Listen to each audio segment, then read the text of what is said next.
All right. Welcome, everybody. Welcome to another exciting conversation where we go over all things spiritual and interesting and just rediscovering who we truly are, remembering. And one of these great pieces that help us, these tools that help us to remember, is this book that we're going to be diving into. And we started last week, which is the Gospel of Thomas. So maybe you've heard of it, maybe you haven't. If you haven't reviewed last week's show, I'd highly recommend that. I put the show in the description, so you can review that, where we went over the first 19 verses of the Gospel of Thomas. And if you're unfamiliar, the Gospel of Thomas is a book that was removed from the standard collection that we call the Bible. For what reason, we don't know exactly, but after reviewing it, it becomes quite clear that this is an extremely powerful book. An extremely powerful book that, when you have the objective of pacifying and neutralizing the teachings of Ieshua and this Christic message, it makes a lot of sense why this book was removed, because it's just too clear. It's too straightforward of self-empowerment, sovereignty, where you don't need a centralized establishment, power structure to call the shots. You are refining your own connection with God, and we all have equal opportunity, equal access to this divine source. So it's a powerful book. So with today, we're just going to be jumping back into the book, and we'll pick up where we left off after a brief little aside from an astrological perspective. So I'm really grateful that our resident astrological genius, as I like to call him, the expert, has stepped in to share some things.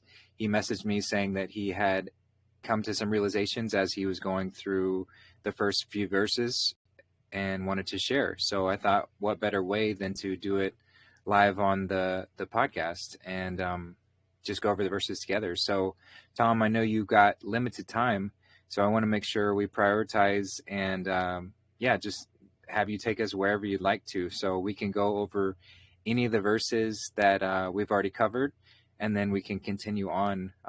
But I'd love to just hear what you got to find, what you found, and go from there. So welcome to the show, brother. Always good to hear from you, and thanks for being here. Thank you, Justin.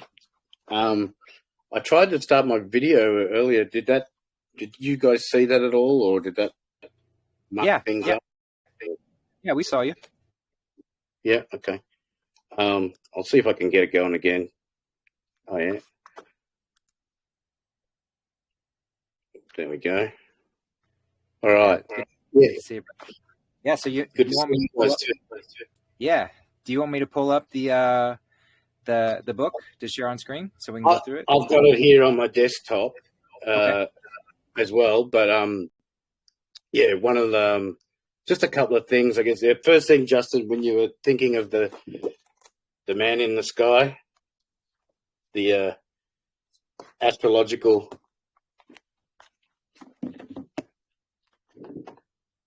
the man within the zodiac, Aries in the head, Pisces in the feet.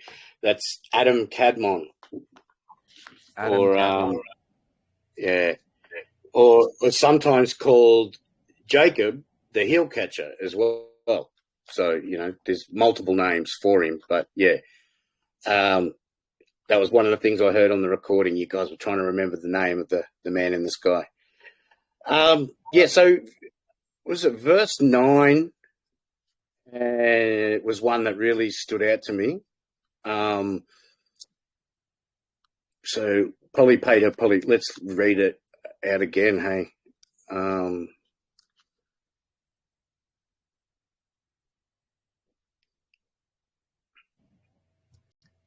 So verse 9 says, Ieshua said, once a sower went out and sowed a handful of seeds. Some fell on the road and were eaten by birds. Some fell among the thorns, which smothered their growth, and the worms devoured them.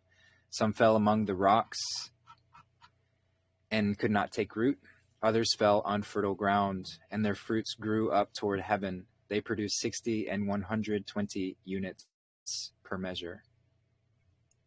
Okay, so what I feel is going on in this parable is that the sower is God and the seeds are souls on the earth.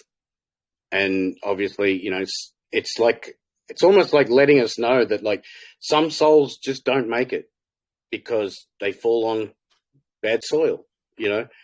But the ones that do come through, I started to look at the etymology of those numbers and what we've got there, you know. So we've got 60, you know, so we know 0 has no value, so it's a 6. So 6 is F, and that relates to the physical body.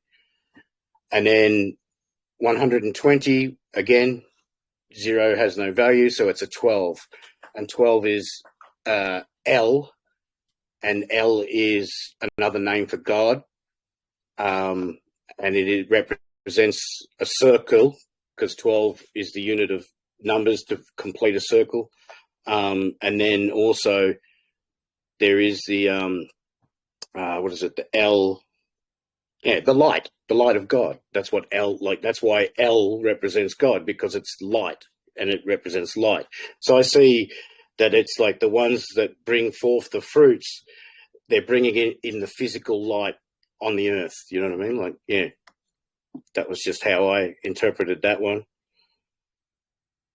And then I guess, number 12 was the one that I really, like, as soon as I heard you read it, I was like, oh yeah, I know what this is talking about. So just rereading it again, it says, the disciples said to Ieshua, we know that you will leave us. Who will be great among us then? Ieshua told them, when you find yourselves at that point, go to James the Just. All that concerns heaven and earth is his domain. Okay, so astrologically, we have to remember that Ieshua, or Jesus, is either the sun or Jupiter, because Jupiter rules the age of Pisces, and that's why he's Jesus, Jupiter Zeus, you know. And so when he's saying James, I looked at the start of the book, it said there's abbreviations, and I went through the abbreviations, and James was in the abbreviations, and then the extension of that was epistle of James. And I'm like, I don't know what that word is, so I looked it up, and it says that it's a poem or a letter, a literary work. So I see that, so it could be any name that's being put there. You know, he's just saying, when you get to that point, go to James the Just. It's it's just a story of what's. So the clue for me is the Just. So the Just is the scales of Libra, and we have 2 planets in there. We have Venus that rules, and then we have Saturn, who exalts in Libra. And then the next clue really gives it away. You know, all that concerns heaven and earth is his domain. Well, Saturn is the highest wandering star underneath the firmament, and we are in Saturn's world. We're in Satan's world, living in the physical earth. And so it's a handover. Like, it's, you know, Yeshua was telling them, yes, the age of Pisces is over. You don't listen to Jupiter as much. You know, now look to Saturn in the age of Aquarius, you know, because he's the ruler of Aquarius and Capricorn. So that's what I got from that passage. Yeah. So the significance of him referencing Libra, what would you say to that? Like, well, Saturn exalts in Libra, so it's Saturn's favorite sign. You know, like they have their rulership over a certain sign, but then they have exaltation in another sign, and they, the planets actually prefer to be in their exaltation, so it's just, I think that's just, but also just like Saturn is just like, we may see it sometimes as he's evil on us, but he's teaching us lessons. It's tough love. That's the lessons from Saturn,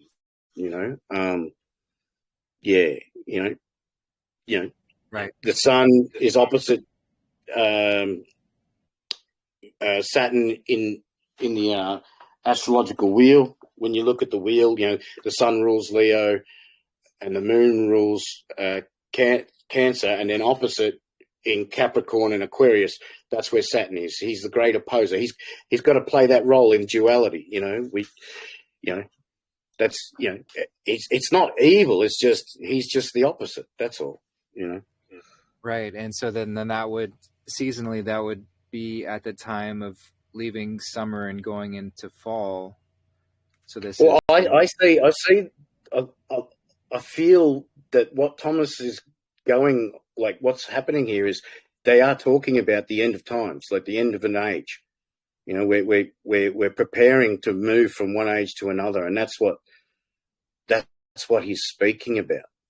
So when you get to that, when you find yourselves at that point, that's, we know that you will leave us. We know the age is going to end. When you get to that point, then look towards, James the Just, and then the side note says that it's your brother. Well, in astrology, Saturn is the brother of the sun, they're twins, Right. Okay, cool. That's helpful to get another perspective there. And as we talked about in the last one, these texts, they have many, many meanings imbued into them. So like you did mention, Santos says that, for something to be called scripture, it has to have 7 levels of interpretation. Right, and each of those 7. Yeah, one. I don't know the whole 7, but I know that the highest one is astrological, and then it works its way down. How it relates to the physical body, because we know these stories play out within the human organism as well. So yeah. Right. So the astrological perspective would be like the crown chakra version of the scriptural reading, the highest vantage point, because it's the most overarching and all-encompassing. But then it steps down all the way down to the literal interpretation, which would be, kind of the like lowest. The The literal story is like that's the lowest of the 7. And then there's other layers within there, and we're just learning, so it's difficult.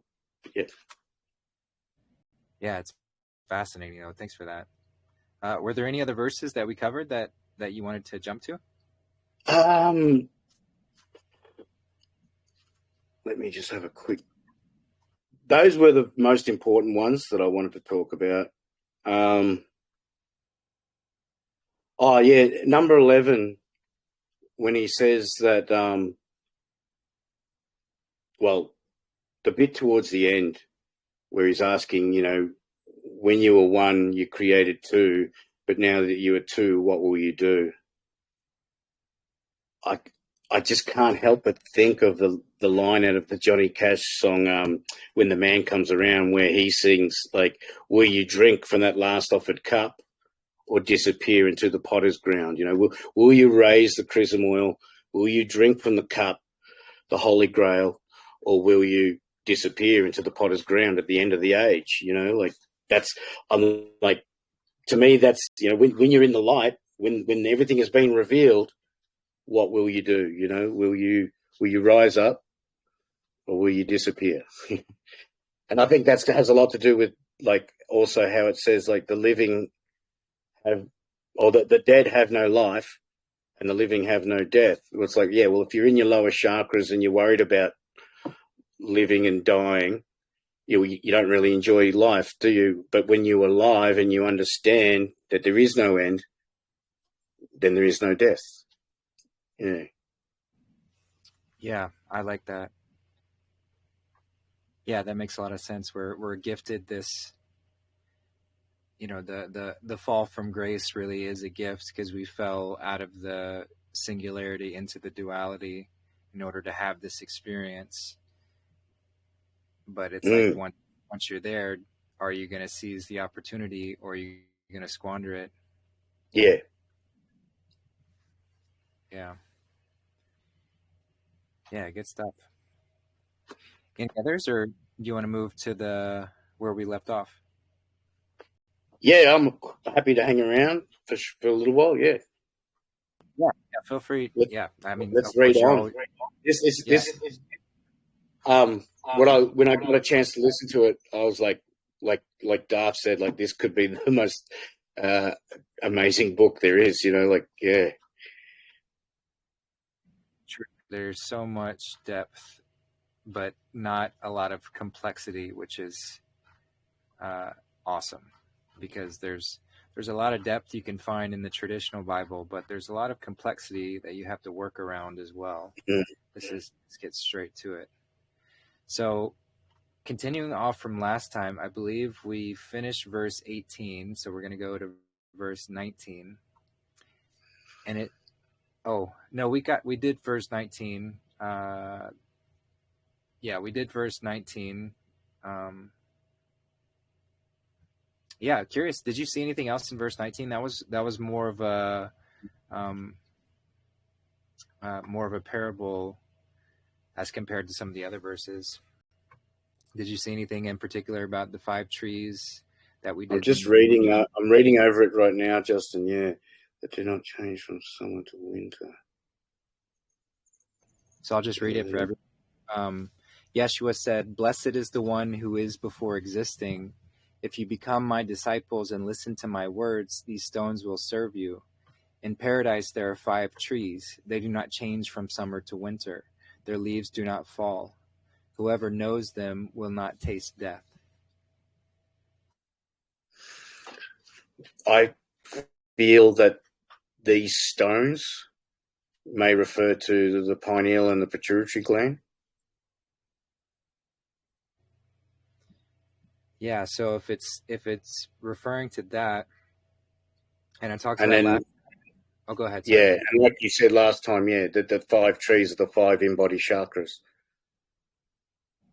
So all of those have to be working in conjunction in order to activate the sixth chakra, which would be the pineal, and then the other stones would serve you as well, the pituitary and the hypothalamus. Yeah, Uh, and then you don't taste death because they're secreting. because they're excreting the things you need to survive. Yeah. Right.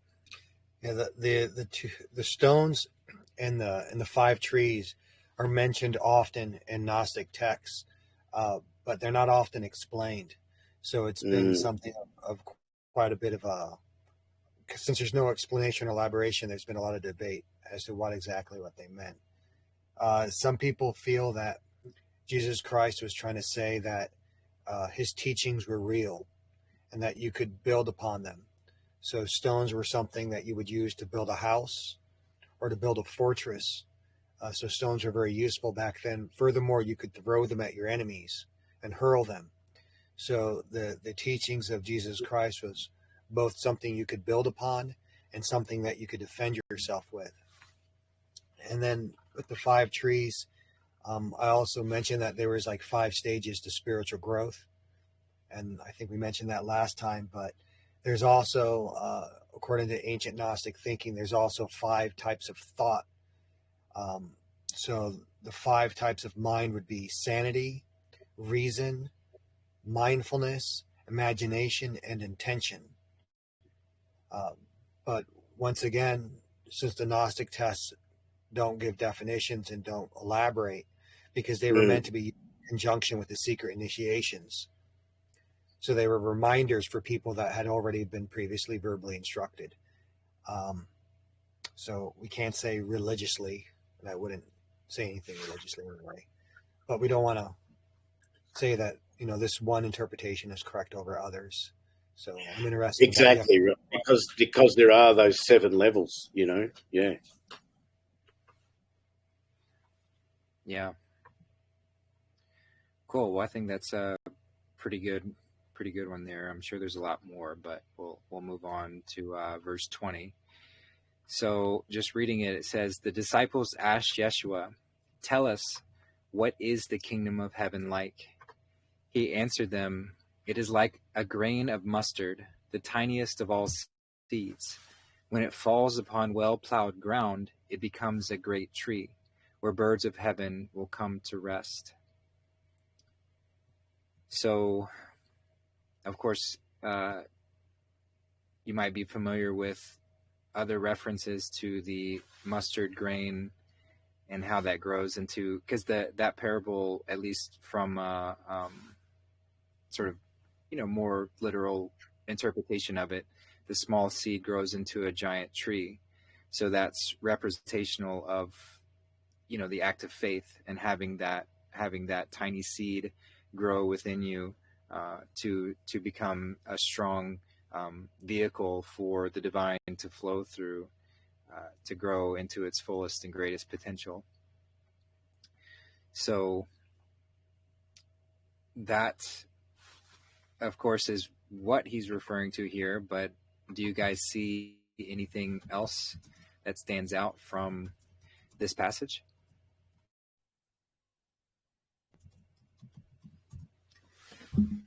Because they're asking about the kingdom of heaven.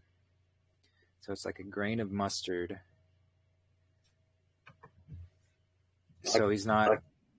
Yeah, go ahead. I kind of relate it a little bit to the other seed where, your soul you might see yourself as a tiny soul, insignificant. But when you fall into well-plowed ground, you become a mighty tree, Maybe that's, about activating the higher mind, but I'm grasping, like, I don't really see, like, maybe that's what it's referring to, like, as an allegory, but yeah, certainly could be. The only thing that I get hung up on is they're asking about specifically the kingdom of heaven. So from a Christic teaching perspective, heaven is within, and it's when you're in the Christic state. So you're fully allowing that Christic energy to flow through you, the divine to flow through you, and so therefore you're embodying heaven. You are heaven, and you are therefore spreading heaven wherever you interact with and wherever you go. So what is the kingdom of heaven like? It's like a seed, because it has to grow within. It's also bigger on the inside. Yeah. Okay. Something just came to me. Oh, go ahead. Sorry. The tiny seed is that germ that is planted within your solar plexus as the moon travels through your sign. And if you raise it up with the Kundalini energy and activate that seed, that's the germ that sets off the optic thalamus and the pineal, and activates the higher mind. And so the great becomes a great tree where birds of heaven will come to rest. The 2 hemispheres of the brain, the birds, the 2 wings. Maybe right. that's that's a good thought there, as far as the internal raising of the chrism oil, the seed, referring to that initial point where it goes down the claustrum and the seed forms in the solar plexus, right? And then it's fueled by you first have to address your root and sacral chakras in order to give it energy to flow upwards. So that's why it's important we address the root, which is our fears. We have to establish ourselves on a firm ground, have that solid foundation. And then the sacred sexual energy is the driving force that helps to push that seed upwards. But the seed actually forms in the solar plexus, which is like the seat or the beginning of that. That's why the solar plexus Bethlehem. Yeah, that's why it's related to the sun, or that golden yellow energy, the beginning, the impetus of the journey. So they were still in the conversation because they keep trying to, the disciples, these poor fellows, keep not quite getting Jesus' message, and they keep trying to start a religious organization. And in fact, this verse, which is also in the Bible in a similar fashion, is used by many different Christian faiths to start their organization. And they use the instead of saying a great tree, they say it's the greatest of trees. And then they say that all the birds of heaven have to rest in this single tree. So they're trying to say that their authority encompasses the entire earth. So they're always thinking, how can we use this scripture to get power over other people? However, Jesus Christ would not have been talking about starting a religion. So when they ask this question, he's going to always go in his own direction. And the thing about the tiniest of seeds is that it might not be visible, but when it falls upon well-plowed ground, well, who's the well-plowed ground? We're the well-plowed ground, because we're made of dust. And so when we're constantly turning ourselves over and over again, trying to find truth, and we're searching our own mind, when that seed comes down, then it grows into a great tree. What's the greatest tree of all time? Well, it would be the tree of life. So this would reinforce the verse from before where he says, whoever knows them will not taste death. So now he's repeating it again.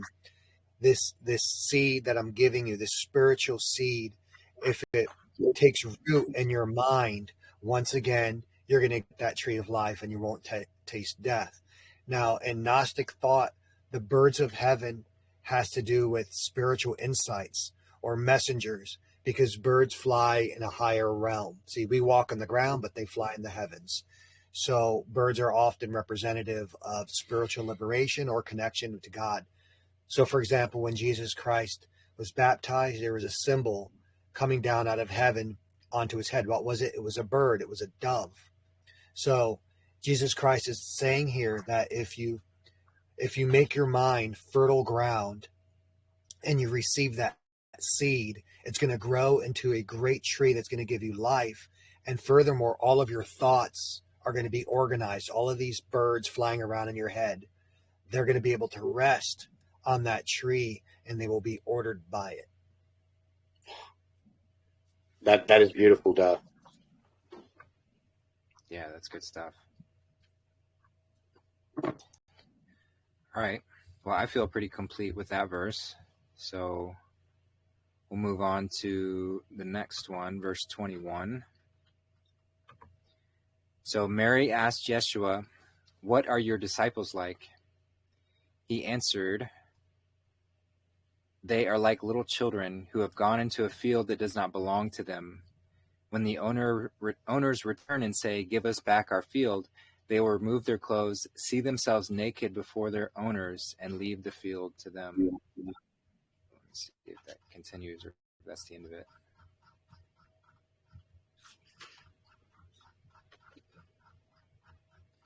Sorry. Yeah, the 21 continues. Oh, continues. Okay. Yep, and then also, this is why I say, so it's a continuation. All right. And so, sorry, I miscrolled there.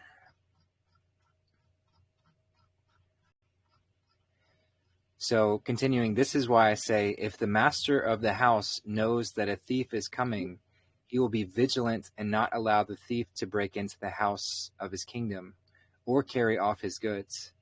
Thus you should be vigilant toward the world. Strengthen yourselves with great energy, or the robbers will find a way to get to you.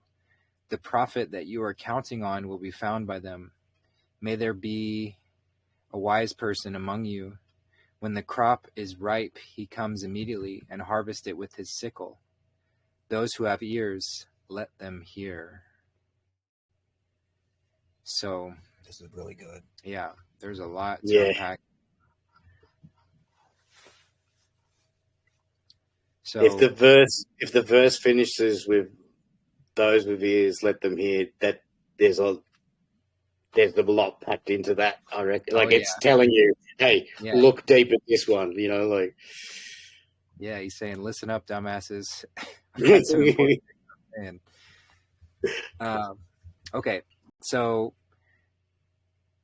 Mary asked Ieshua, so this is coming from Mary, what are your disciples like? They're like little children. So he's expressing some frustrations, and as we've seen in the earlier passages, that they're not, and Darth has talked about, they're always trying to come back to religious ideas and asking questions in very literal ways, not really listening to what he's saying. So he's describing, but the disciples allegorically represent all of us. Every characteristic is a different disciple. That's why there are 12.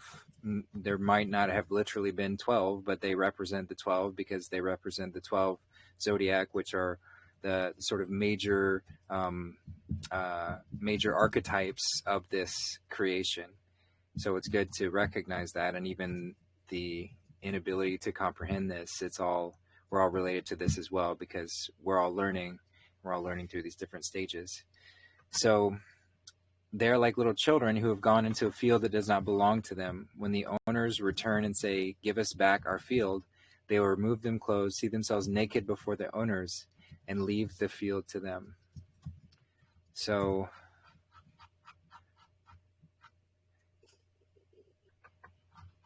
let's unpack that part first, because then he goes into explain further. So what do we see here with going into a field that doesn't belong to you, and when the owner comes back, they strip themselves naked and leave the field to them? What do we see here? You tagging me in, or if you got something? All right, so first of all, the disciples are going to be someone that's going to listen to the words of Jesus. So Jesus has given a bunch of instruction about the nature of the kingdom and what it's like. And now Mary is asking, yes, but how do we know who has obeyed? Right? So Jesus says, well, they're like little children that have gone into a field. So the field doesn't belong to them. It's the world. It's the system of systems. It doesn't belong to Christians. Even to this day, the system of systems does not belong to Christians. That's not our world. We're not in the world of international banking, finance. That's not our thing. Our world is that of love, of taking care of widows and orphans and taking care of our neighbors and putting that which is good first. That's our world, right? And so he says they're like little children, and they go into this field, but the field does not belong to them. So they're in the physical world, but we actually belong to spirit. Our home is in the heavens.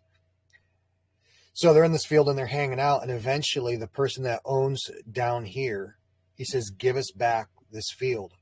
And so the children, they remove their clothing, and that, in Gnostic terms, that means that they're letting go of worldly attachments. They're letting go of the persona.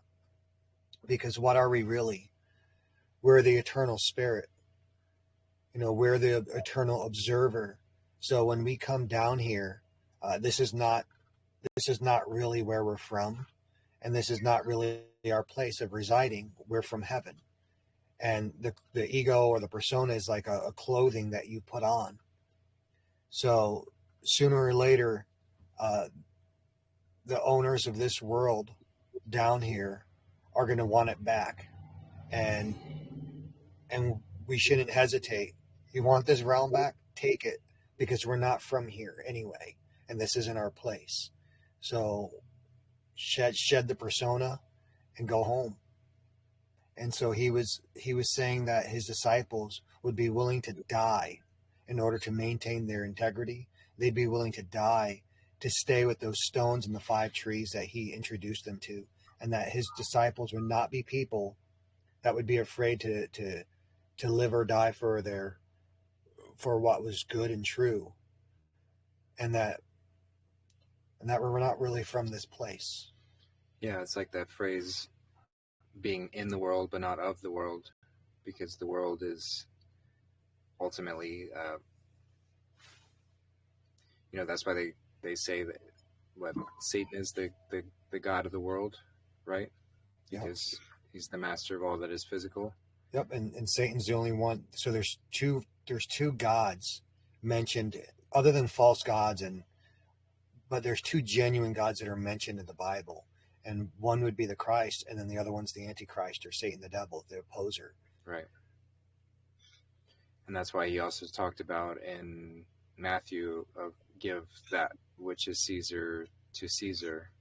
So we're not here to like grovel over the physical, like you mentioned, not being attached to possessions and things of that nature. So his disciples would be willing to, as soon as the field wasn't theirs or wasn't to be in any longer, they don't have any attachment to it because they know that they are not of that place. Okay, I like that. You got anything else? Well, historically, it's accurate. Yeah, because these Gnostics, if you like, even Jesus Christ, the Thomas that they're talking about. So yes, I'm not denying the astrological implications of him saying, "Go to my brother Thomas in heaven and earth." Yes, that's also true, but the linear history that's taught also has a validity to it. Mm-hmm. So the physical brother, stepbrother of Jesus Christ, he was allegedly the first bishop of the congregation right there in Jerusalem, and then the high priest had him thrown off a mountain to execute him. And the horrors that those original Gnostics and the original Christians went through, they were used as light for illumination in the games and in the arenas, because fat burns, right? So they would light these people on fire while they're still alive and use them to light up the games at night. But very, very few Christians ever recanted. They just wouldn't. It didn't matter what you did to them. And it was their willingness to follow this course even unto death. That's what eventually overthrew the Roman Empire, because they just kept reproducing. Right. And everyone that saw their light went to it. And then it didn't matter what you did to them. So that's where the Romans or the cabal at the time turned from an overt, direct opposition to a covert takeover. Correct. Yeah. All right. Anything else on that part, Tom?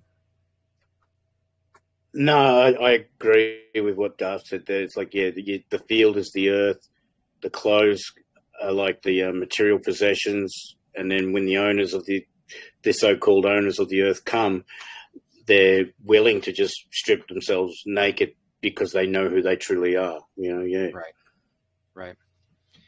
All right. And then it continues. This is why I say, if the master of the house knows that a thief is coming, he will be vigilant and not allow the thief to break into the house of his kingdom or carry off his goods.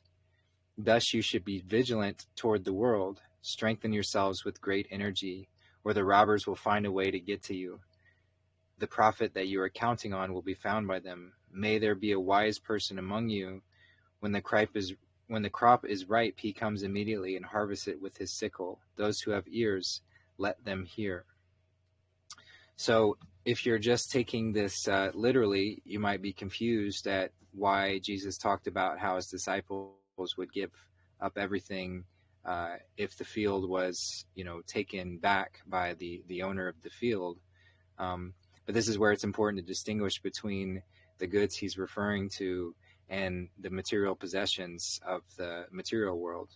So in this space, it's not referring to physical possessions, but spiritual acquisitions. This process to follow, and you could look at it in terms of like spilling the seed in men and women, but primarily in men, spilling the seed as that sacred, beautiful divine essence, and how the thief would be the temptations or the seductress to break into the house and carry off his goods. So being spiritually willing to spill the seed in that sense is of great neglect, and that sexual energy is so powerful. So that's why he's warning them or saying, strengthen yourselves with great energy, or the robbers will find a way to get to you. The temptations will have a way to get in if you are not vigilant, if you are not refining your kingdom, if you're not establishing its borders and your boundaries around who you interact with and how you operate, because they will find a way to get to you. And if we have these temptations within ourselves, it's going to manifest some way or another to give us an opportunity to either refine that point that's allowing us to be tempted by that, or to fall into it. So that's what he's saying here, or at least that's what I see, is steeling oneself for those moments, so that the profit that you've worked on, all your spiritual progress, won't be squandered at the first, whiff of a seductress or temptation to fall into some earthly, worldly pleasure. And that's why it says, may there be a wise person among you. So whether it's literally in your group, may there be someone to hold the group accountable or hold yourself accountable, but also just your higher guidance. May there be a wise person among you. May there be wisdom within you. So when the crop is ripe, he comes immediately and harvests it with his sickle. So don't squander it. Don't waste it. Don't sit there and, just accumulate spiritual power, because it's, in order for that to be effective, spiritual power is meant to serve. So it's supposed to serve and create. So somehow, some way, use it for its divine purpose. Don't sit there and just sit on it.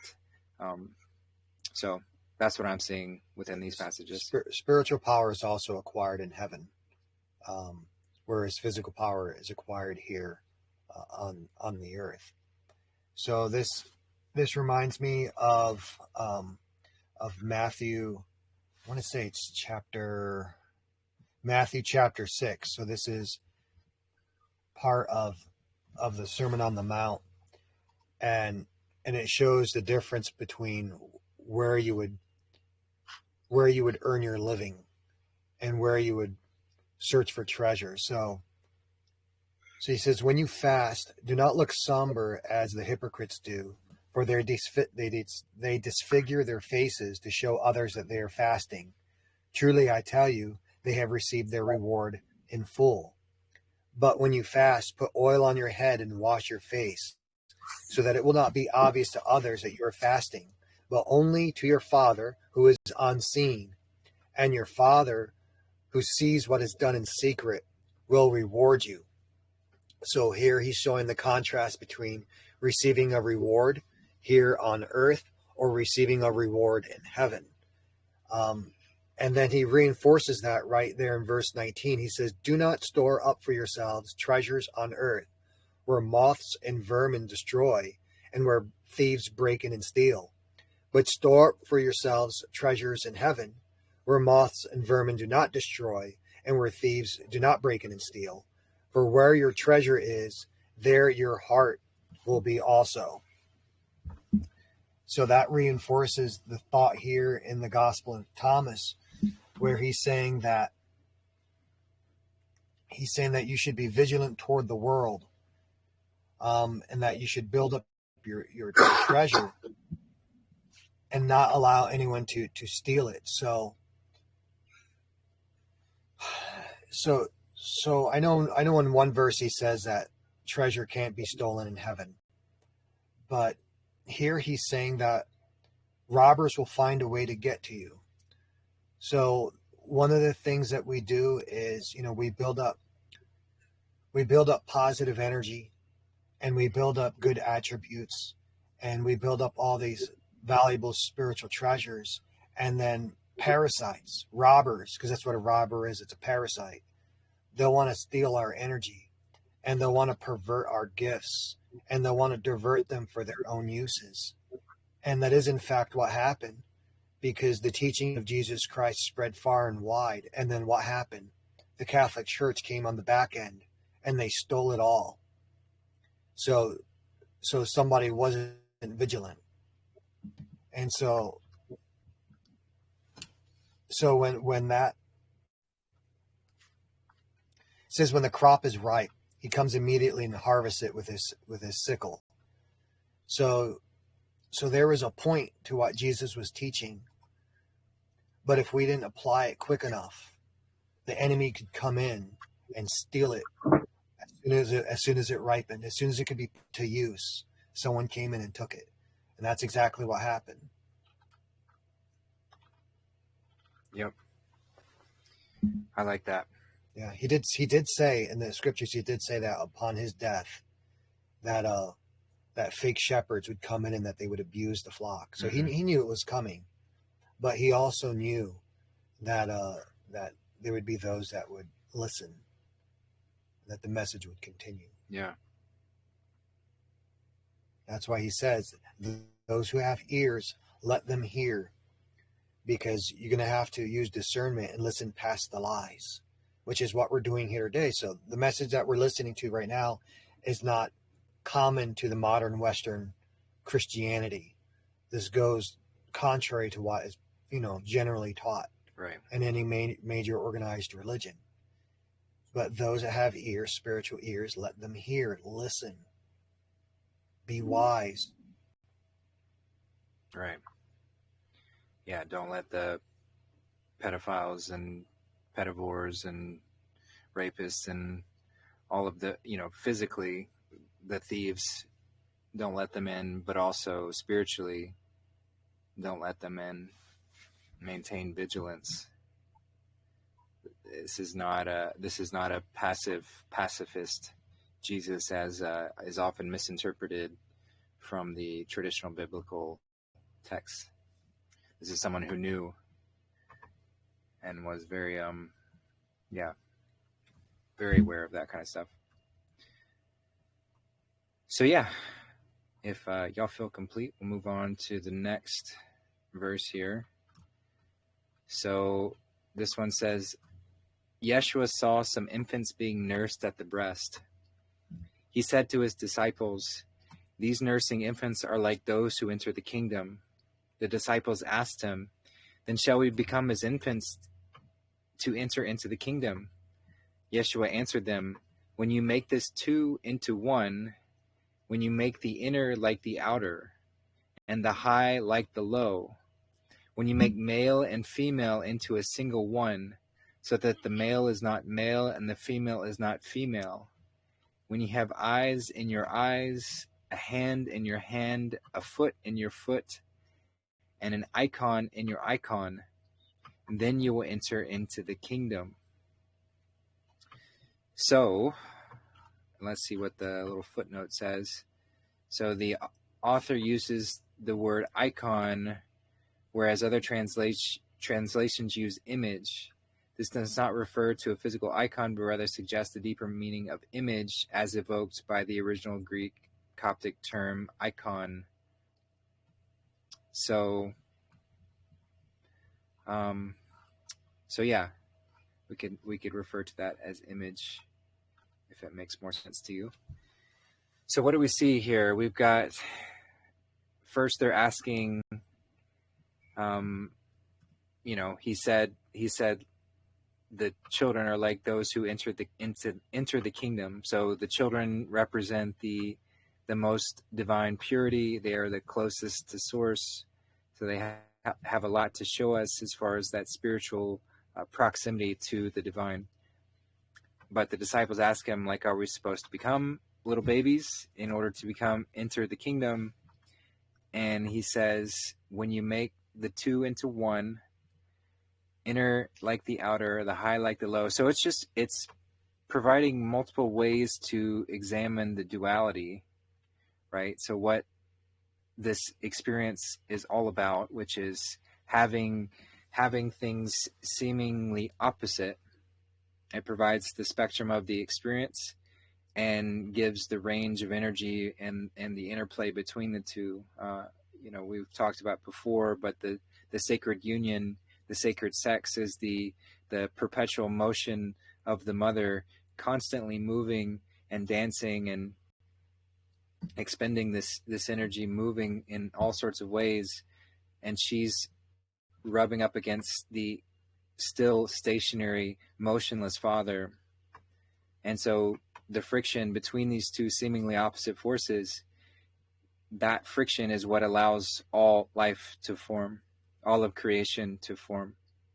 So where two become one, and it's at that 0 point, or the black hole at this very center of that torus of energy. That's the point where the friction is occurring and where the magic is happening. So as above, so below, we're to take and embody all of that process in everything. So we as he mentioned earlier in the verses, now that you are two, what will you do? So you've left the one and you've become the two. We've fallen into duality in order to have this experience, which is necessary to have this experience. But part of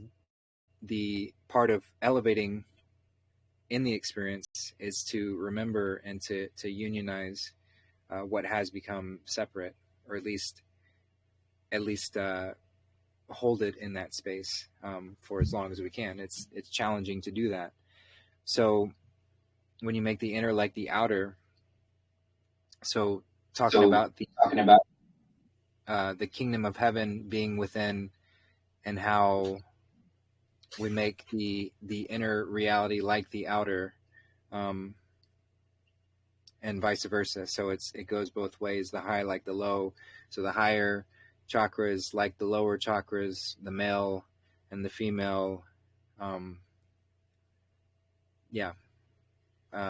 you have something, Tom, you wanted to add to that? No, that one's there's a lot in. I mean, sorry, nothing really. Okay, yeah. So and then I guess it's when the two into one, I wonder if that's got a little bit to do with like dealing with our egos and our minds, and when we unify and bring everything back to one, sorry. Yeah. Well, the ego is going to represent the separated self, and then our soul is connected to the one. So it is merging those two together, certainly. So the two into one has to do with becoming God, because from God's perspective, He's the only one that's there, and there's no one else that's there, right? So we have to start to see things the way that He sees things, to see that we're all just one being. So stop seeing people as absolutely separate individuals with no role or part to play with God. They don't share anything with God. They're completely devoid of all godly aspects. That's not really the way that God sees it. He sees everything as just Himself. So we should see the divinity in others. When it says to make the inner like the outer, so the inside of ourselves, like our organs are concealed, right? And so when he says to make the inner like the outer, he says to see the inside of whatever form that it is that we're looking at, as well as every idea. So stop looking at just the surface matters of things, but get some maturity and start to grow some depth of character, start to see inside the way things work. And the high and the low. So the high is heaven and the low is earth. But we want to bring heaven and earth together and see things not just from the earthly way of functioning, but also the heavenly way of functioning. To make the male and the female one means that when we look at people, we're not just going to simply look at them as one gender or not, but we're going to look at the divinity within them. They're both a manifestation of the divine attribute. And then he repeats the idea. So when you have eyes in your eyes, you're looking at things spiritually, not just with your physical eyes. And then with hands, the hand is everything you do, and the foot is everywhere that you go.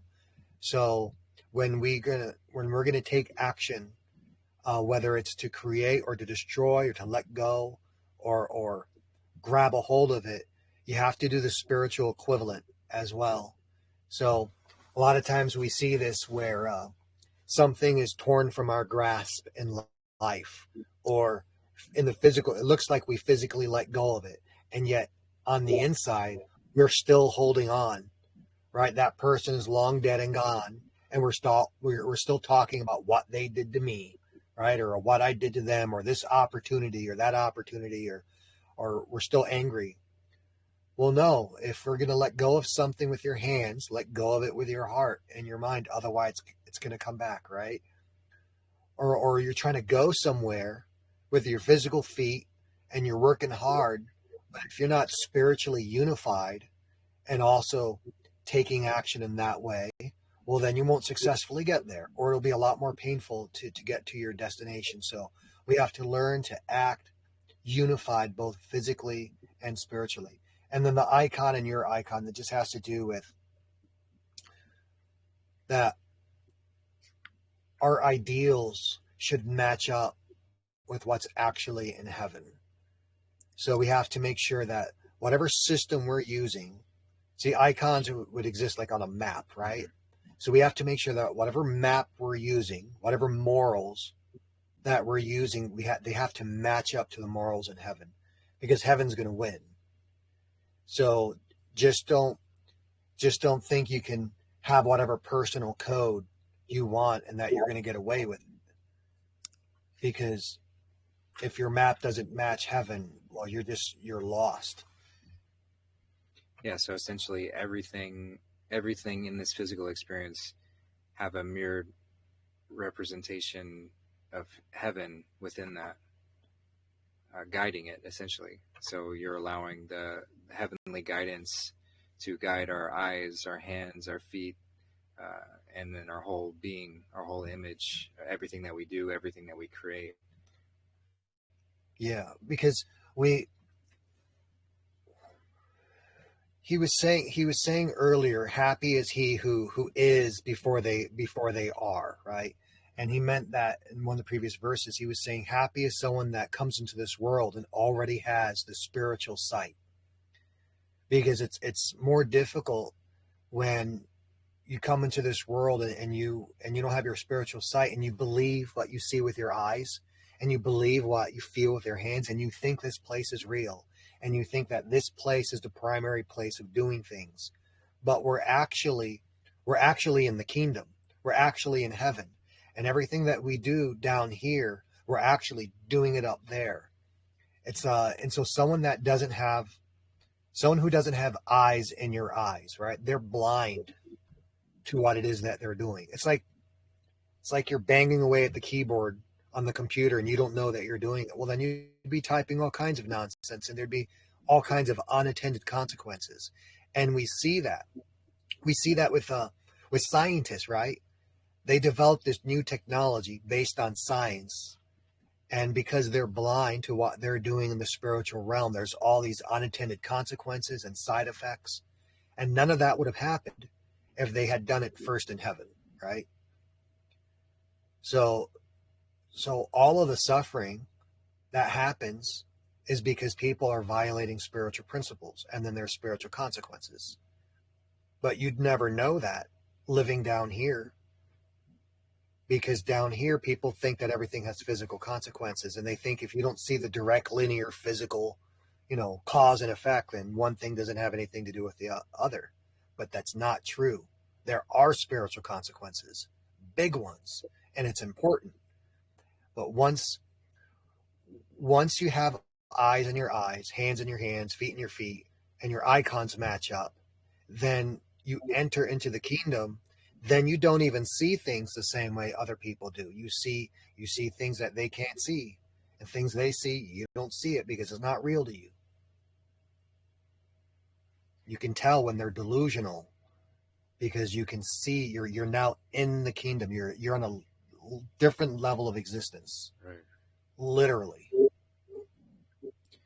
Yeah, and everything comes from heaven initially. So like having that as like a litmus paper to compare to everything that is manifested in this reality, you start to see more clearly what's had more distortion from that pure, vibrant light of heaven, and what's gone through the distorting process of this separated idea.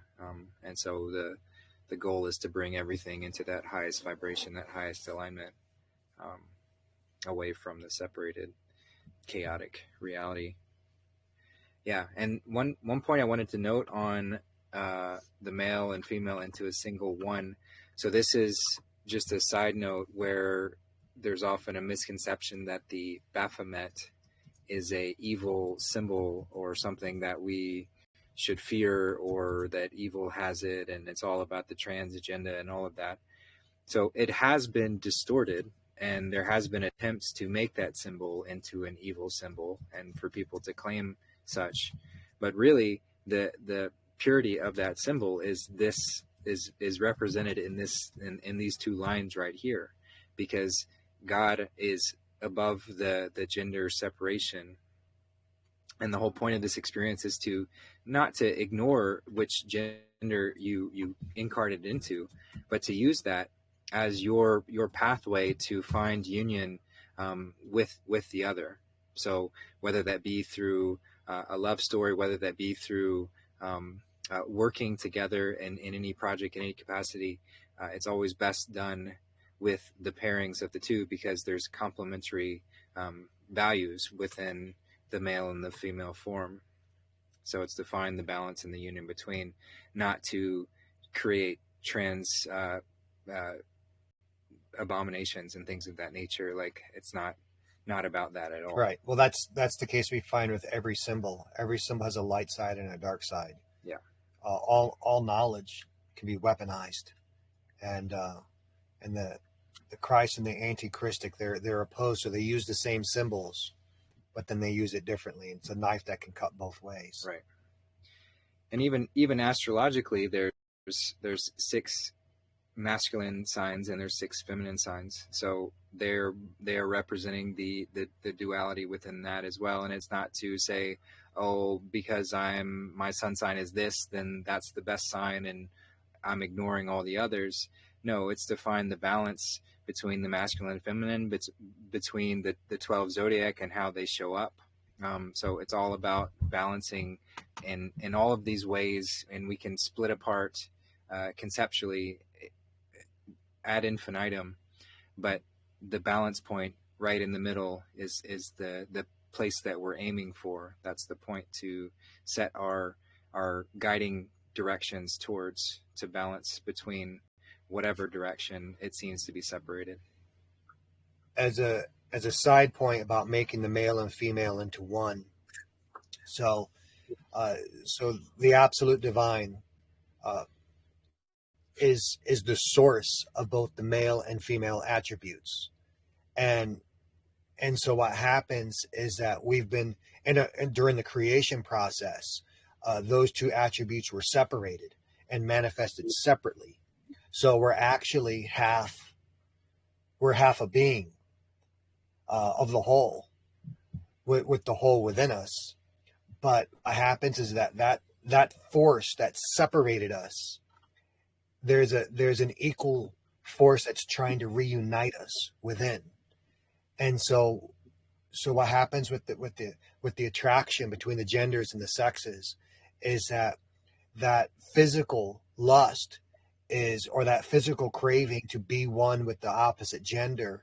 That's a manifestation of the spiritual need, the spiritual force that's trying to bring God back together again.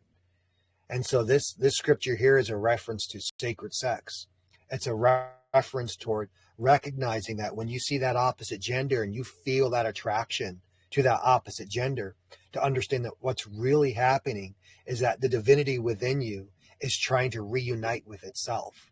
And so a lot of fleshly people, they go about and they're having all of this sexual immorality as much as they can get, but it's never rewarding because they're engaging in a physical activity, and the divine will never be reunited physically because the physical essence cannot contain the absoluteness of the spirit. So the only way of successfully reuniting back into the absolute divine is to do so with a spiritual process, not a physical process. The physical process it's a trick. It's a necessary one because that's where we get babies from, right? It's a necessary one because we've needed massive reproduction in order to survive on this hostile world. So it's a good thing that physical people experience this spiritual urge, but interpret it in the physical way.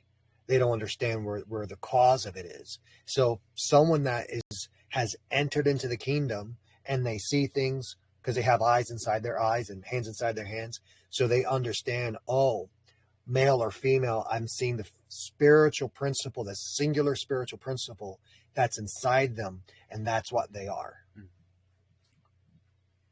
Yeah. I like that, Darth. We're taught, when you have sacred sex, that when the energy rises within the higher minds, that you do, that the partners become one. So that makes a lot of sense to me. And like you were saying, Justin, about Baphomet not being an evil, thing. It's like, well, yeah, they can't create anything. All they can do is distort the meaning of what it really is. Yep. Absolutely. Did you have something? Also, the nature of the sexual relationship during the act of intercourse also has a physical effect on how that child is reproduced and the personality upon that child. Absolutely. So someone that is just having physical sex for physical lust and physical selfishness is having a negative impact on the child that is born from that. Right. It matters how you create. And so to reinforce this scripture that about looking at things spiritually, in Psalms chapter 127, it says, unless the Lord builds the house, the builders labor in vain. Unless the Lord watches over the city, the guards stand watch in vain. So there has to be a spiritual component to what it is that you're doing. Otherwise, it's pointless. Yeah. Yeah, and just on the having physical children aspect, I know Santos Bonacci talks about this. It's not 100% clear to me how deep this goes, but why wouldn't it be the case that we have fallen to such a point to where we need this physical act, this animalistic act of procreation? What if there is a higher form that we have abandoned or forgotten? What if there's a way to imbue that that sexual exchange immaterially or less materially, to where the child produced from such an act is imbued with that spiritual fortitude, without as much of the lustful sort of sexual urges and the need for an actual physical ejaculation and things of that nature. I'm not saying I know with certainty how that works, and in time will tell, but it is certainly something to notice as we move forward, and just seeing, are there more beings being born without the need for that that act of physically the sperm going and permeating the egg? Is that something that we'll move towards? But we'll see. So yeah, let's move on to verse 23. So Ieshua said, I will choose one of you from 1,000 and two of you from 10,000, and they will stand as one, alone and simple. Monokos. So mono. It's the same word as last week about where you get a monk. Yep, they will be. So that's the whole verse right there. So just reading it again. Ieshua said, I will choose one of you from 1,000 and two of you from 10,000, and they will stand as one, alone and simple. The monokos, the mono, the one, the solitary. So this has to do with the distribution of consciousness. So like you've talked about with the 90-10, 80-20, however that's distributed. So he's saying that, from a statistical perspective, then 1 or 0.1% of the people will reach this Christic state. I will choose one of you, Ieshua, representing that Christic essence, so to become fully embodied as a Christic being, and two of you from 10,000, so that's 0.02%. Yeah. So yeah, so we can see it certainly from that perspective. And they will stand as one alone and simple. This is alluding to the straight and narrow path that he's referenced before, in the sense that it is a very narrow, refining path. The further we go along it, the less people there will be, because the process is extremely challenging and naturally refining. It doesn't require any guru or anyone to refine that process. You don't need a priest to make cuts or anything like that. Just naturally through the process it does, until there is just one, alone and simple. Not that there is just one ever, because that's a misconception of the traditional Christian view, that there's only one Son of God and that's it. No, it's more of it's more referencing just the sort of isolation and the necessary fortitude that one requires if they're going on this process, because the further you go, the lonelier it's going to get. But it's not lonely, because if you're truly following the process, then you're connected with all. So it's like the paradox of that. He wasn't saying that salvation would be excluded from the rest. He was saying that many people would observe his message, many people would hear it, but only a very few would actually understand and know absolutely that they're already part of the one. So in every moment, right? So everyone, even today, the message of Jesus Christ is everywhere, right? But how many people actually hear the words of Jesus Christ and then wake up to it and realize, oh, I'm God. Right. And what a blasphemous statement to say that. Right. To say in the opinion of mainstream Christianity, and yet that is what Jesus Christ was saying. Right. And even in these smaller circles that we find ourselves in, where that idea is talked about, conceptualized, intellectually discussed, embodying that in each and every moment is extremely challenging, even just for a short period of time, to truly step in as you are God, without the ego coming in and manipulating you to thinking that you're more God than other people, and you can use that power to dominate and control others. No, you can. You just shouldn't. Well, you can, but as soon as you do, then the Christ leaves, because the Christ would never do that. So then you invert yourself and you mark yourself as the beast instead of man. Yep. As soon as you decide to use it as a tool of control and domination, then the Christ leaves you. And that's what the next verse. Okay, nice. That's what the next verse goes on.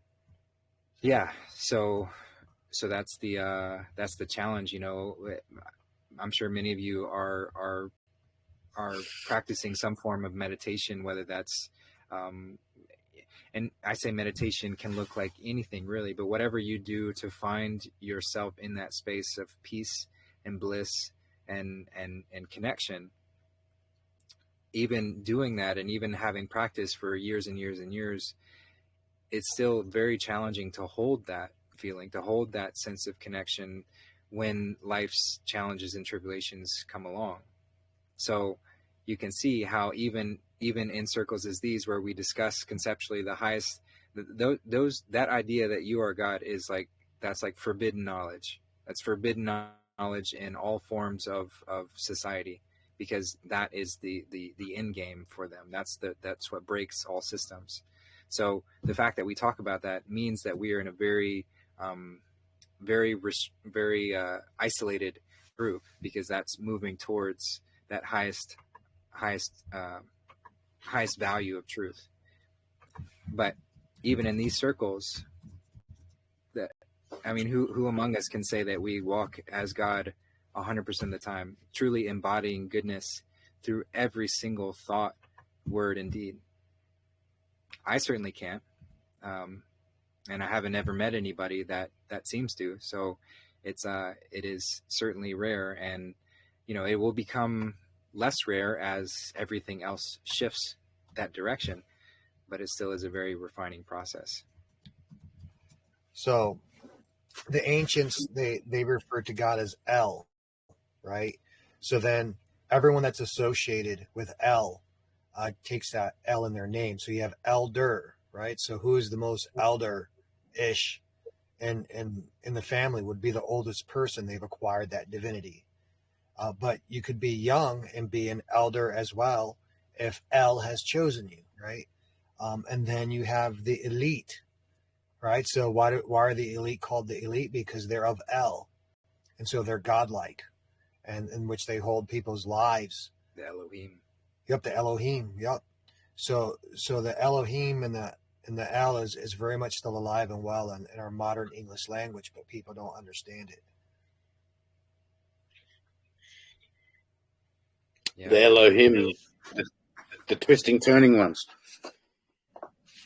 Yeah, from some perspective, I feel like Elohim can be. I feel like there's fallen Elohim, and then there's Christic Elohim. So there's anti-Christic and Christic Elohim. Correct. So the elite on both ends of the spectrum, and of course that's manifested in all sorts of interesting ways that I'm sure we'll learn more about as time goes on. But yeah, certainly fascinating. So yeah, we'll move on to the next verse if y'all feel complete there. And so starting with verse 24, his disciples asked, "Teach us about the place where you dwell, for we must seek it." He told them, and probably like face palmed a little bit and was just like, "You guys." He told them, "Those who have ears, let them hear. There is a light within people of light, and they shine it upon the whole world.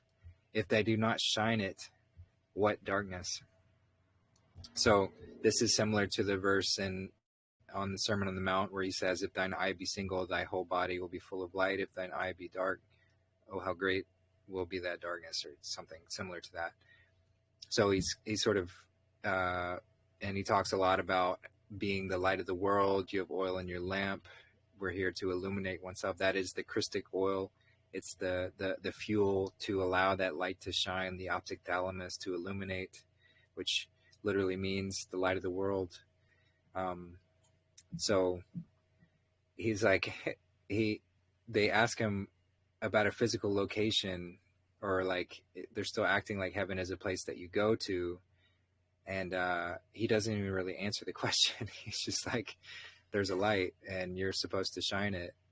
And if you don't, if they don't shine it, what darkness? And how dark of a reality have we fallen into where hardly anybody is even following true Christic teachings and letting the light shine? It's all just some watered down mess that's really just disguised darkness. So it's become a very dark and dismal reality because we haven't stepped in as the lights of the world. But that's changing, as we know. Yes, it is. Yeah. Anything else there? Y'all feel good with that one? I think that one's pretty straightforward.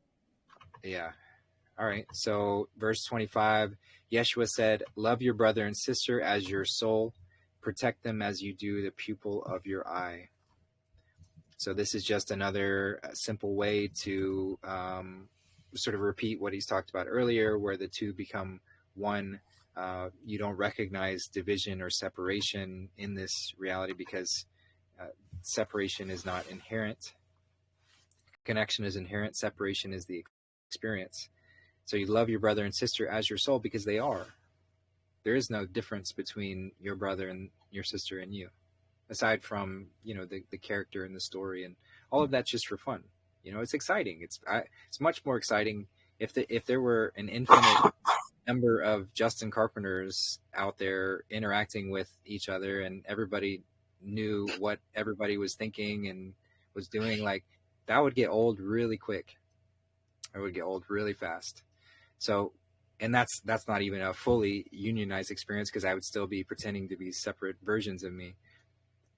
But how about we have an experience where connection is inherent, and we embody different characteristics. Yeah, it's the attributes. forgetting that gives meaning. Yeah. So there's purpose in that.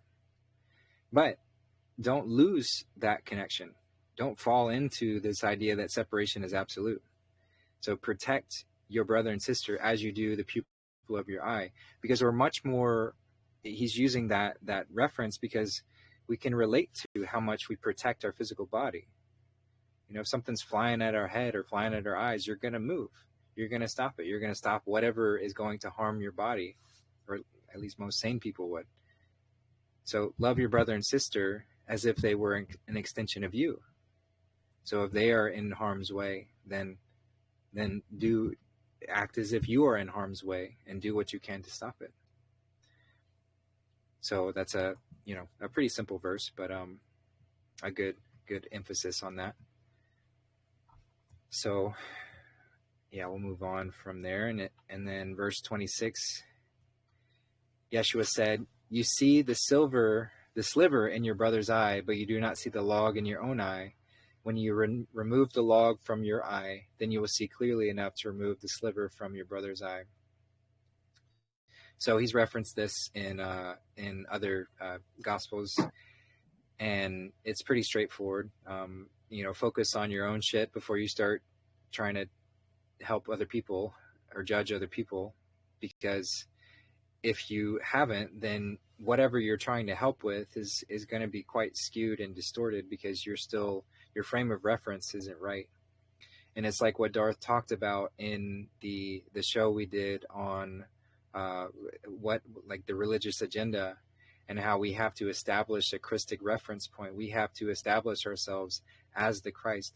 Not that we can necessarily maintain that Christic energy 100% of the time. That's extremely challenging. But it's a skill set. You have to practice it. Right. But the more that we know the gnosis, the more that we embody the gnosis and know that we are the Christ, and that we can fall into forgetfulness, and we can fall into these things that take us away from that. But those are momentary. We come back to the foundation. We come back to the knowing that we are the Christ. If you have not even established yourself at that, there's no way you're going to be able to help anybody else. And even if you have established yourself intellectually as that, if you're still not embodying Christic teachings, there's a discrepancy. So, yeah, I mean, it's pretty straightforward. Just fix your own shit before you try and help others. And it doesn't mean don't help anybody until you've got everything 100% figured out. But people like to skip. People like to find ways to critique others and then not address what they have within themselves. In the physical world, there's shortcuts you can take that don't have consequences, right? You can get in a car and drive to your destination. There's not some big, huge spiritual consequence because you didn't walk. But when it comes to spiritual work, there's very few shortcuts. Almost all the times when it comes to spiritual work, you have to do the whole work, and you have to actually do it right, because there's no shortcuts. You cannot take heaven by force. And furthermore, as it brought out just a few verses ago, Christ has to choose you. And so you're not going to fool the actual essence of Christ. It's going to know whether you're sincere or not, and it's going to know whether or not you did the work. Because remember, it only chooses 1 out of 1,000 or 1 out of 10,000. So it's not going to settle for anything less than real gold. So you got to do real work. And furthermore, our brothers and sisters are depending upon us. Because how can we shine a light in the world if we haven't established that light within ourselves? Because as within, so without. You have to make the outside as the inside. So if you want light on the outside, you got to make sure there's light on the inside. And if you have that light in the inside and you don't let it shine, then it turns to darkness. And then how great that darkness actually is.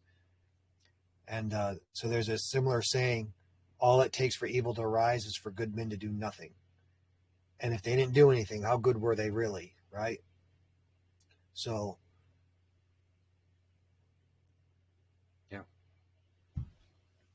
yeah, good stuff. And this is verse 26, and in Gematria, 26 is God. So, big one there. All right. Well, if you feel complete there, then we'll move on to 27. So Ieshua said, if you do not fast from the world, you will not find the kingdom. If you do not celebrate the Sabbath as a Sabbath, you will not know the Father. So if you remember, this might seem contradictory to an earlier verse where he talked about not fasting, or if you fast, you will fail, or something similar to that. Because he was referring to religious dogma, the structured orders from society or some organization to tell you how to do things. But fasting is extremely important, and it's not even just talking about fasting from physical food as we often think of when we think of fasting, but fast from the world. So all the things that the world has its distractions, so whether that be electronics or food, drink, partying, sex, whatever the case may be, if we do not fast from the world, you not find the kingdom. So you have to steel yourself and come away from it all, whether it be in meditation or going out in nature, whatever the case may be, then you will not find the kingdom, because it's within. You have to go into that place of stillness and silence in order to find it. all five senses. Yep. Shut them down. Yep. And if you do not celebrate the Sabbath as a Sabbath, you will not know the Father. And I can already hear the disciples be like, well, what day is the Sabbath, Jesus? Trying to find some particular day that we need to establish as a religious day that has to be observed. And there probably is some spiritual significance. And I think having one as a whole that we celebrate in community is very important. So as he mentioned earlier in the verses, that fast, that those that let's see how he said it. So where you find that. So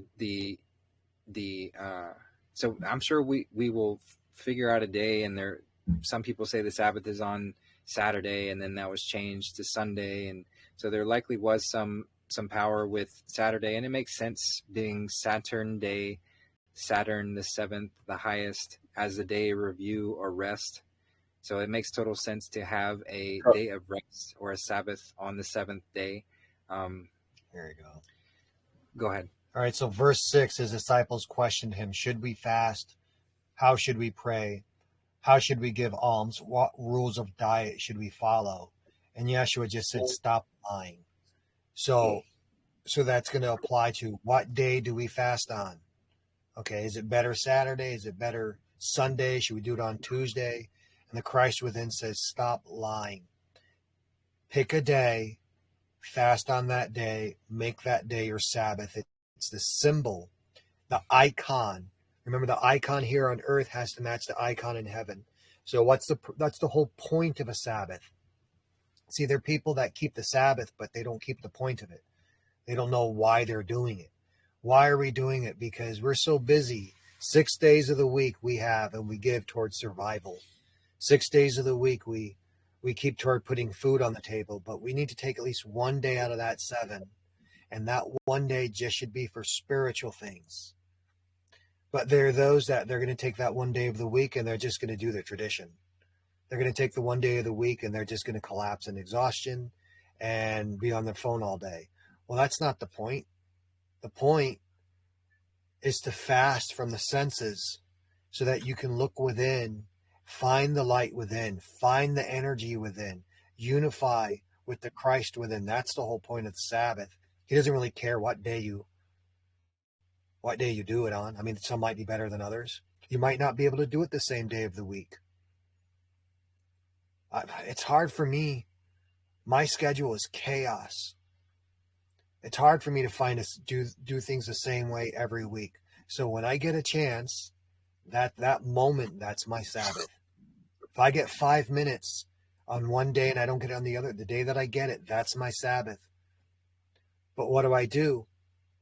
It's not some form. It's not some old tradition. Wherever I am, whatever position I can get, I get silent. I stop thinking. I stop thinking about the world, the physical senses, the bills, the logistics. Let it all go and search for that Christ that's within, because he's there, but he's not very loud. He's not going to overwhelm you. He's not going to override your free will. If you don't plow the ground, then he won't plant the seed. You have to prepare the mind, plow the ground, plow the fields, make sure that you're an acceptable container for him to possess. But in order to do that, you got to Sabbath from the world. You have to fast from all the sensory. Yeah, it's essentially that's clearing the passageway for the divine to enter. So if you're constantly moving in noise, chaos, thoughts, constant motion, there's no clear path for the divine to flow. But when we become still, stationary, and silent, then that allows that opening to grow, and it gives an easier pathway for the divine to enter. That's why they keep us so busy. They don't want to give us a moment to sit in the silence. And that's why there's so many entertainment options. You see, if something is free, you're the product. And so for how many years was the radio stations free? You got to keep that music playing in the background, because if there's a moment of silence, it's game over for them. All the television shows of every possible, every type imaginable. That TV, it's always some broadcast going. And how many times, we're in someone's home and they've got that TV on, no one's listening to it. It's just on in the background, blasting away at the silence. They are at war with silence. Yeah, and then the bells that were supposed to symbolically represent that divine bell that rings when we have that divine inspiration. They put these massive bells in all of these quote-unquote churches that are essentially stolen buildings of old times that were not churches, power centers and community centers, healing spaces. But they put these bells in that are constantly making noise, disrupting the silence in the city. And even in Mexico, they would have explosions. The Catholic churches would have these explosions that they would send off, and they're not fireworks for like visually, but like literally as loud as possible explosions that they would send off into the air at random times, whatever sort of ritual they were doing.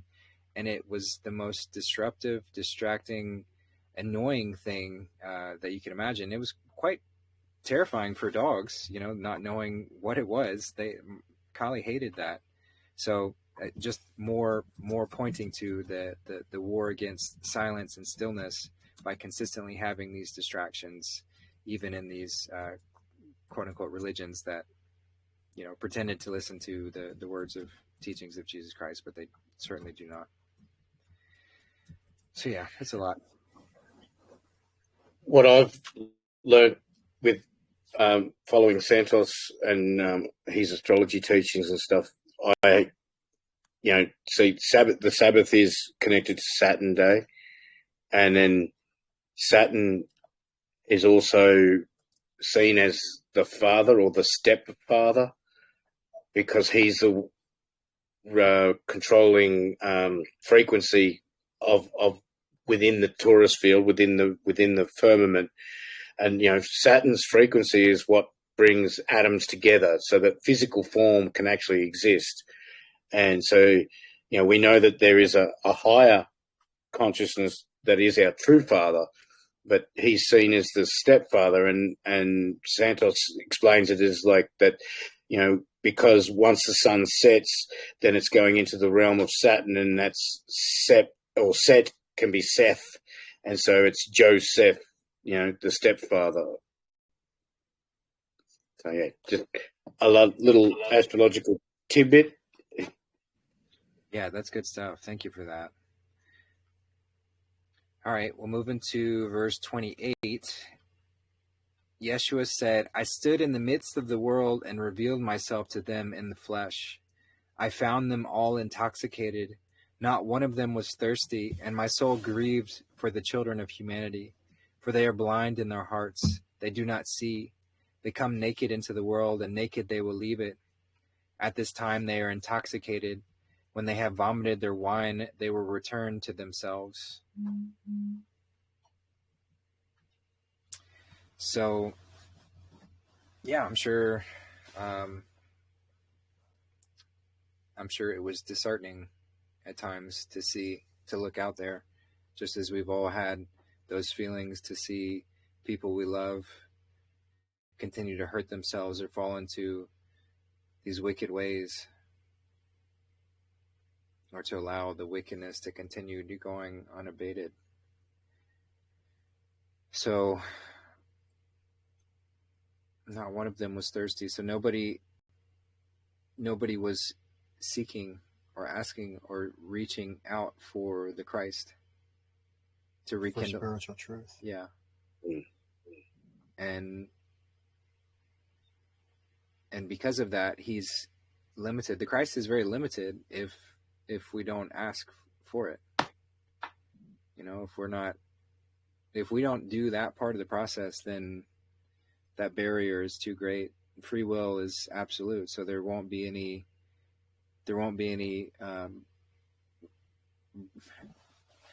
blasting through from the Christic energy if we are stubborn and set in our ways. And this is the one verse where there's very little symbology. Yeah. I mean, except for where it talks about them being intoxicated and vomiting their wine, they'll return to themselves. Yeah. So this is a reference to death, because he says that naked they came into the world, and naked they're going to leave it. And now he's talking about them leaving. He says when at this time they're intoxicated. So in between the two deaths, because you're dead before you're born and you're dead after you die, right? And the middle part is when, people think they're alive. So while they're alive, they're intoxicated with the physical senses, because they're so focused on all the bright motion, and you wouldn't think that a beautiful day, so because back then they wouldn't have had all the modern or the dialectic technology that we have today, right? At least that's what we think, or why it's commonly accepted. So what were they seeing back then, right? They're out in the open, beautiful field, blue skies, clouds, birds, animals. We don't normally associate these things as being evil, and yet they were intoxicated with the sights of these things. Okay, look at the physical temple. It's a beautiful building. Okay, or look at the strong arms of a man or the shapely look of a woman. Well, these things are not evil in of themselves, but if they obscure spiritual truth, then they become evil. Because if you're following them instead of following the ways of heaven, well, now you're going off into the path of destruction. So once they have vomited their wine, what does that mean? So when you're dead, you finally let go of the flesh. You held on to it for as long as you can, like you're trying not to puke, and then you finally, you let it all out, right? So when they finally puke up this life, then they'll return to themselves. Then they'll return to being as Ieshua was. See, he was being the Christ means that you have the state of after you die while you're alive, right? So while you're the Christ, you look around and you realize this is a dream, okay?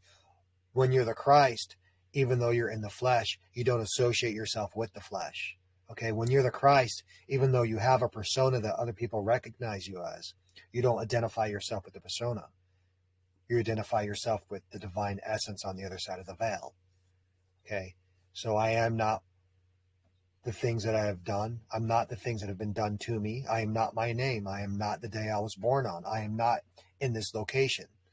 I am something else. I am somewhere else, right? And so when people die, when they finally puke up this reality, they'll remember who they really are. Yeah. Whether they do it physically or spiritually, die. But death is necessary in order to let go, to release those attachments and the holdings on to the world created by It's Mammon. that veil is so funny because whatever side you're on seems real, and the other side seems like the dream. Yep. Yep. Well, and both are. Both are and both aren't. Yeah, and this is interesting too, the reference to wine and intoxication, because a lot of people will say, oh, Jesus was a drunkard, or, you know, was all about drinking wine. He turned water into wine and all of that. But here it's referencing the wine as a poisonous substance. I mean, it's not explicit, but it's more painting the picture that he doesn't see wine as a necessarily a favorable thing to certainly get drunk off of. So that's interesting too. I've heard Santos speak, Justin, that wine, when written in Scripture, usually refers to human blood. Maybe not in this context, but in other scriptures, it'll probably, that's how you decode it or translate it, is like that wine is considered blood of the body. Yeah, good to know. Yeah, that's, and other scriptures they do use it in that context. Mm-hmm. Yep. All right, we'll move to verse 29. So verse 29 says, Ieshua said, if flesh came into being because of spirit, it is a wonder. But if spirit came into being because of flesh, it is a wonder of wonders. Yet the greatest of wonders is this: how is it that this being, which is, inhabits this nothingness? So he's being philosophical and paradoxical and just having fun with it. At least that's what I see. If flesh came into being because of spirit, it is a wonder. So the spirit animates the flesh. But if spirit came into being because of flesh, it is a wonder of wonders. So what would that be referring to? All right, so should I let you work on it a little bit? Or just give you the answer? No, I'm good. I'm good with you jumping in. All right, so if the material world came into being because of the spiritual world, well, that's a big wonder, right? Wow, we have flesh, but the flesh came from the spirit. The spirit was first. And the spirit is not dependent upon the flesh. At one time, there was no physical realm. There was just a spiritual realm. Okay. And from the spiritual realm, we get the physical, and that's wondrous. That's pretty amazing. What's even more amazing is that if you can have a fleshly being down here, and from that fleshly being, he's reaching up, striving to become real spiritually, that's even more amazing. So the Christ here is saying God creating the entire physical construct of reality. That's pretty cool. But if you can become spiritually alive, even though you're residing in the flesh, that's even more impressive. And then finally, he says, but the most impressive thing of all is the fact that you are God in the flesh, and you're being inhabited by this nothingness, because from the viewpoint of Christ, none of this is real. This is all just a dream. He sees through the illusion of it, right? Because only spiritual things are real. The physical stuff, that's just transitory, right? Only things that are eternal are real. If something is not eternal, then it isn't real. It's just a vision, right? So we are in the vision, and the vision really has no substance. And even modern science has discovered this, right? Because they're looking at the atom and they break it up and there's nothing in there. And then they find photons in there and they break those up and there's nothing in there. And they keep finding more nothing, right? And when we look at on the macro scale, from the human perspective, things appear real. But when you take something and you measure it really accurately with scientific instruments, you find that it doesn't really exist. Not really. I mean, you can find out its velocity or you can find out its position, but you can't find out both. And then you find that it behaves differently whether or not you're looking at it. And then you find out that if you're not looking at it, it might not be there at all, right? So how is it that we, as the infinite, absolute, all-powerful being, how is it that we are constrained in this nothing? It's paradoxical. That's the real trick. So creating something out of nothing, that's pretty impressive. And then acquiring visual sight when you start as a physical being, that's an even better trick. But the biggest trick of all is capturing God and putting him in a physical body. Because think about it, God's all powerful, and yet he's trapped in this body to the point that he actually forgets who he is, to the point that he actually can't see through the vision, and he believes the vision. That's an impressive trick. Yeah. To constrain infinity with something finite. To capture the absolute, something that's relative. It's like, it's the equivalent of taking all the water in the world and making it fit inside a little cup. Well, how do you do that? And yet, when we look at the smallest drop of water, it's an ocean in of itself. Right. So that's what Jesus Christ is talking about. And I wonder if any of his disciples got a clue about it. Thomas, maybe, or just James, his brother. Yeah, maybe Mary. Mary. Few of the one out of 10,000. Yeah. 1 out of 1,000.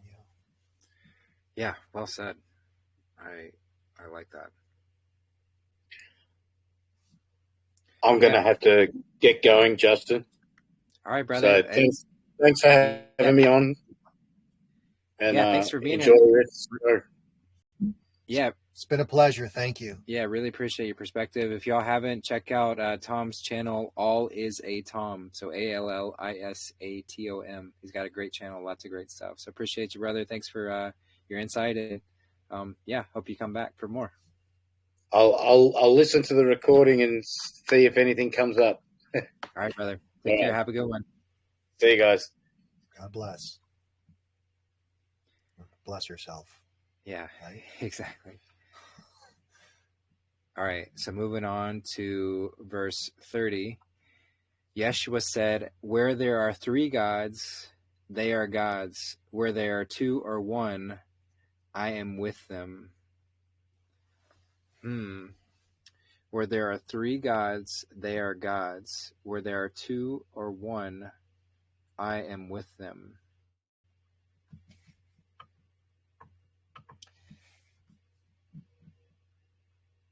Okay, we are gods. Mm-hmm. We are God. We speak. And because we can speak, we create, because words become reality. Most people don't know this because they contradict themselves all the time. So they are building something up and tearing it down. But if you speak something, the same thing, you speak it consistently enough, it has to happen because we're gods, right?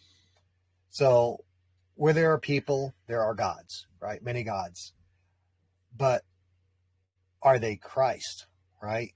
So he's saying that, but if you can see yourself as just 2 or 1, so there's me and there's the Christ within me, well, there is Christ. And if you can, so that's the step, you realize, I am a God, I am a divine being, but am I a Christic divine being? Right. It's kind of like, when your daughter brings home a boyfriend, she's like, "Oh, but he's spiritual." And you got to say, well, yeah, but demons are spirit too. You have to be more specific. Yeah. So this is kind of like that joke. Okay, so everyone's divine, but are they Christ? Are they Christic? Are they the good divine? And when you get down to the point where there's just 2 divine essences, there's the Christ and then you're the persona of the Christ in this specific lifetime, well, then there he is. Mm-hmm. Yeah, and because it's a solitary journey to raise the Christ within, 1 certainly, and then 2 can do it together, and that's a higher form of that practice. But beyond that, first you are divine. Mm-hmm.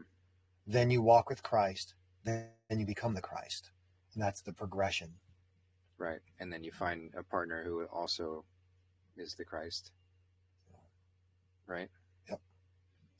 Well, first you realize you're divine, and then you find the Christ within you. Right. And the Christ within you. She shows up.